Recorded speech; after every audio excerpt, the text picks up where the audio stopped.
തിടിമിനെല്ലാം എല്ലാ തെങ്ങിന്റെ കൂമ്പ് പോയിരിക്കണോ ചെറിയ കംപ്ലീറ്റ് തെങ്ങിന്റെ കൂമ്പ് പോയി.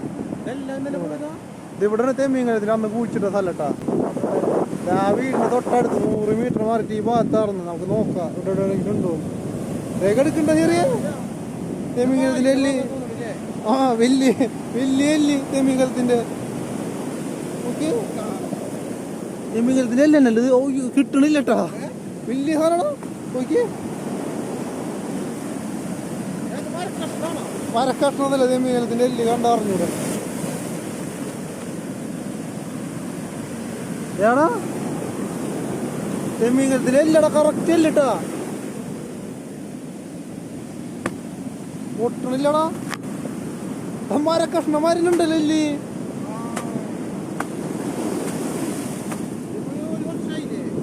ഒരു വർഷം ഏകദേശം ആവാനായി. ഓക്കെ ഓ മണടിക്കണ്ട ഇപ്പോഴും മണടിക്കണ്ടോ എല്ലും വലി. എന്ത് സ്മെല്ലല്ലേ. പെട്ടെന്ന് മൂക്കി കടിച്ചു കയറി സ്മെല്ല് കണ്ടാ. വലിയ നട്ടല് എന്ന് പറഞ്ഞ തെമ്മിങ്ങലത്തിന്റെ. ഇവിടെ അന്ന് തെമ്മിങ്ങലത്തിന് കുഴിച്ചിട്ട സ്ഥലമാണിത്. കറക്റ്റ് തെമ്മിങ്ങലത്തിന് ഇവിടെ കറക്റ്റ് സ്പോട്ടിൽ കുഴിച്ചിട്ട് മണ്ണ് വന്നിട്ട് കംപ്ലീറ്റ് കടലിൽ കയറിയിട്ട് മണ്ണ് വന്നിട്ട് കംപ്ലീറ്റ്.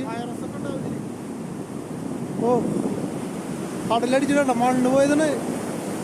ഏകദേശം 7 അടിയിൽ കുഴിച്ചിട്ട സ്ഥലമാണ്. 7-8 അടിയിൽ കുഴിച്ചിട്ട സ്ഥലത്താണ് മണ്ണ് വന്നിട്ട് കംപ്ലീറ്റ് പോയിട്ട് ഇപ്പൊ തെമ്മിങ്ങലത്തിന് എല്ല് കാണുന്നത്.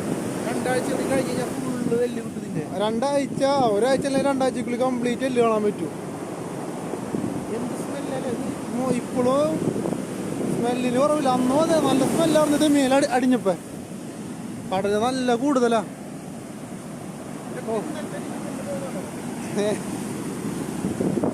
ഇന്നലത്തെ ഇടിമിന്നലിന്റെ വീട് എടുക്കാൻ വന്നിട്ട് തെമ്മിങ്ങലത്തിന് എല്ലിന് കിട്ടിയ നമുക്ക്.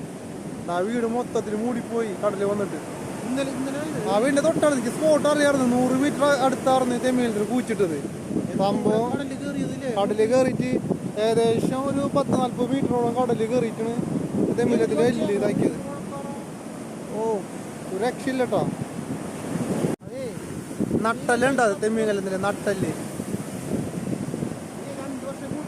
വീട് മണ്ണ് കടലടിച്ചിട്ട് എന്റെ പൊന്നെ വീടിന്റെ മുക്കാ ഭാഗം പോയില്ലേ.